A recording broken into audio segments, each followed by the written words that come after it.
ഇന്നലെ നമ്മൾ കണ്ടു കേട്ടു ശബരിമല തന്ത്രിനെ പോലീസ് അറസ്റ്റ് ചെയ്തു. അദ്ദേഹത്തിന്റെ റിമാൻഡ് റിപ്പോർട്ട് ഞങ്ങൾ വായിച്ചു, പഠിച്ചു. അതെല്ലാം വായിക്കുമ്പോഴും പഠിക്കുമ്പോൾ ഞങ്ങളുടെ ഒരു അഭിപ്രായമാണ്, ഞങ്ങൾക്കൊരു സംശയം, ഈ തന്ത്രിന്റെ അറസ്റ്റ് ജനങ്ങളുടെ ശ്രദ്ധ തിരിക്കാനാണോ CPM-ന്റെയും കോൺഗ്രസിന്റെ മന്ത്രിമാരായ കടകംപള്ളി സുരേന്ദ്രൻ, വാസവൻ, അതിനു മുമ്പ് കോൺഗ്രസ് മന്ത്രിമാരെ സംരക്ഷിക്കാനാണെന്നൊരു സംശയം.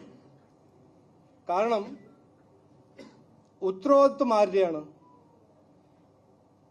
അമ്പലത്തിന്റെ സ്വർണം, ശബരിമലയുടെ സ്വർണം സംരക്ഷിക്കാനും അതിനെ കൃത്യമായ അതിന്റെ അക്കൗണ്ടബിലിറ്റിയും അത് നോക്കാൻ അതിന്റെ ആരുടെ ഉത്തരവാദിത്വമാണ്? ദേവസ്വം ബോർഡും ദേവസ്വം മന്ത്രിന്റെ അല്ലേ?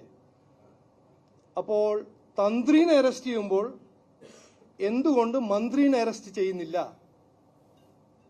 എന്തുകൊണ്ട് മന്ത്രിനെ ചോദ്യം ചെയ്യുന്നു, തന്ത്രിനെ അറസ്റ്റ് ചെയ്യുന്നു? ഇതൊരു ചോദ്യമാണ്, ഒരു വാലിഡ്, ഒരു ലെജിറ്റിമേറ്റ് ചോദ്യമാണ്. ഞങ്ങളുടെ ഒരു അഭിപ്രായം, ശക്തമായ ഒരു അഭിപ്രായം, ആദ്യം മുതൽ ഇവിടെ നടക്കുന്നത് CPM-ഉം കോൺഗ്രസും അവരെ രാഷ്ട്രീയക്കാരെ സംരക്ഷിക്കാൻ ഒരു വലിയൊരു എഫർട്ട്. ആദ്യം മുതൽ CPM-ന്റെ ബഹുമാനപ്പെട്ട മുഖ്യമന്ത്രി പറഞ്ഞത് ഇത് വീഴ്ചയാണ്. അന്നു മുതൽ ഇന്ന് കാണുന്നത് എന്താണ്? രാഷ്ട്രീയക്കാരെല്ലാം സംരക്ഷിക്കാൻ ഒരു വലിയൊരു എഫർട്ട്. ഇൻവെസ്റ്റിഗേറ്റ് ചെയ്യുന്നത് SIT, അത് റിപ്പോർട്ട് ചെയ്യുന്നത് ഹോം മിനിസ്റ്റർ. ആ ഹോം മിനിസ്റ്റർ ആരാണ്? ബഹുമാനപ്പെട്ട മുഖ്യമന്ത്രി.